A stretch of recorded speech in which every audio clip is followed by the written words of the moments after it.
tema, se vocês me permitem, interessante na discussão, porque o enfraquecimento dos BRICS, eu acho que ele tem, de alguma forma, uma imbricação com um processo que ele é sempre demeritório em relação ao Brasil, que começa com aquelas manifestações de 2013, não vai ter Copa, uma agenda ambiental exacerbada, um ataque às instituições brasileiras de um modo geral, e tem acontecido nos últimos tempos algo que eu encontro muita semelhança com relação àqueles processos, tanto 2013, 2015, 2016, que é a criação de consensos através de determinados agentes, organizações não governamentais, agentes de mídia, no sentido de detratar as instituições nacionais como se elas fossem incapazes de serem administradas por brasileiros.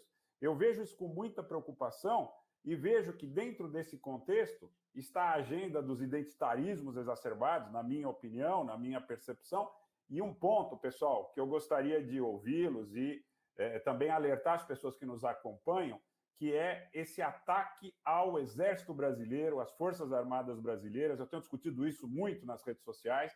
Há um sentimento, em parte da sociedade brasileira, que nós deveríamos prescindir de Forças Armadas. E eu acho que não existe vácuo de atuação, principalmente nesse sentido, que é um pilar da soberania, da composição de um Estado Nacional, que não pudesse vir a ser ocupado por outro tipo de poder, no caso, eventualmente, de fora para dentro, né? Essa é a sensação que eu tenho. Então, quando eu vejo, por exemplo, esses ataques ao Exército, o leite condensado, o comandante Robinson fala muito sobre isso, a picanha, o leite condensado, realmente é uma coisa que me faz me sentir muito mal e vejo também em algumas organizações não governamentais, think tanks, consultorias, grupos que foram criados, ou grupelhos que foram criados também de fora para dentro, uma ação muito próxima do que aconteceu em 2013, em 2015, em 2016.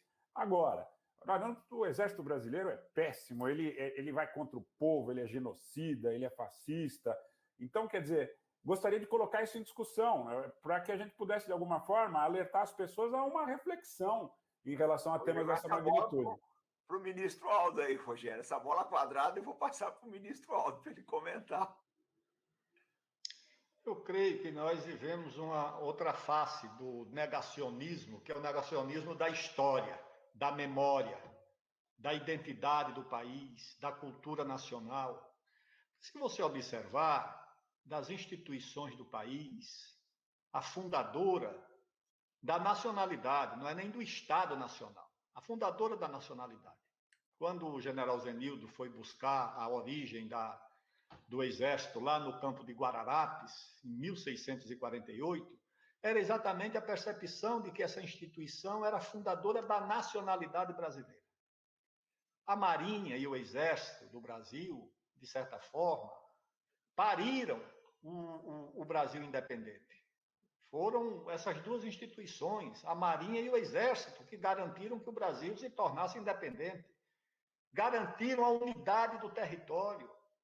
Nós chegamos um momento em que tínhamos uma monarquia sem monarca, um império sem imperador, uma regência que não tomava conta de nada, e o separatismo campeando. Os nossos irmãos de Pernambuco pegaram $800 mil em dinheiro e foram comprar armas nos Estados Unidos e pedir reconhecimento para uma república, que era a Confederação do Equador. Quando o Frei Caneca foi fuzilado, do lado dele foi fuzilado um cidadão americano que participava desse movimento. Então não foi brincadeira. Os gaúchos chegaram a nomear um presidente da República, o presidente Bento Gonçalves, tinha hino, tinha tudo. Então não foi fácil. Quais eram as duas únicas instituições que tinham a ideia da nação, a ideia do Estado Nacional, e que se contrapuseram a esses caudilhos regionais? O Exército e a Marinha. Se não tivesse Exército e Marinha, esqueça. Era uma república lá, outra ali, outra acolá, e acabou, entendeu? Eram 4 guerras civis simultâneas. Como foi com a América Espanhola, né, ministro? Exatamente. Aí depois nós tivemos a abolição. O que é que foi a abolição? Tudo bem, teve um movimento abolicionista, a resistência dos negros, mas foi o Exército que voltou do Paraguai abolicionista. Foi o Deodoro, o Floriano, esse povo que participou dessa batalha. A República, do mesmo jeito, 30.